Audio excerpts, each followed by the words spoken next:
Putin ক্ষমতায় থাকাকালীন এই প্রথম রাশিয়ার বিজয় দিবস প্যারেড প্রায় অস্ত্রহীন অবস্থায় অনুষ্ঠিত হলো। ইউক্রেনের ড্রোন হামলার আশঙ্কায় এমন হলেও পুতিন দিয়েছেন কড়া হুঁশিয়ারি।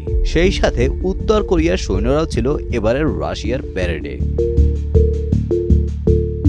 রাশিয়ার রাজধানী মস্কো রেড স্কোয়ারে পালিত হলো ৮১তম বিজয় দিবস। এই প্রথম রেড স্কোয়ারে কোনো সাজোয়া যান বা ট্যাঙ্ক কিংবা ব্যালিস্টিক ক্ষেপণাস্ত্র প্রদর্শন করা হয়নি। ইউক্রেনের ড্রোন হামলার আশঙ্কায় আকাশপথে কড়া নজরদারির মধ্যে কয়েক হাজার সামরিক সদস্য প্যারেডে অংশ নেয়। নিরাপত্তার খাতিরে পুরো মস্কো শহরে মোবাইল ইন্টারনেট ও মেসেজিং সেবা সাময়িকভাবে সীমিত রাখা হয়েছিল। প্রেসিডেন্ট ভ্লাদিমির পুতিন ইউক্রেনে চলমান অভিযানকে ন্যায়সঙ্গত যুদ্ধ হিসেবে অভিহিত করেন। তিনি অভিযোগ করেন যে ইউক্রেন এখন একটি আগ্রাসী শক্তি এবং পুরো ন্যাটো জোট তাদের অস্ত্র দিয়ে সহায়তা করছে।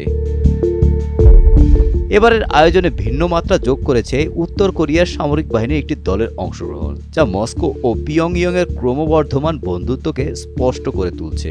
বিজয় দিবসের সবচেয়ে বড় চমক ছিল মার্কিন প্রেসিডেন্ট ডোনাল্ড ট্রাম্পের মধ্যস্থতায় ঘোষিত ৩ দিনের বিশেষ যুদ্ধবিরতি।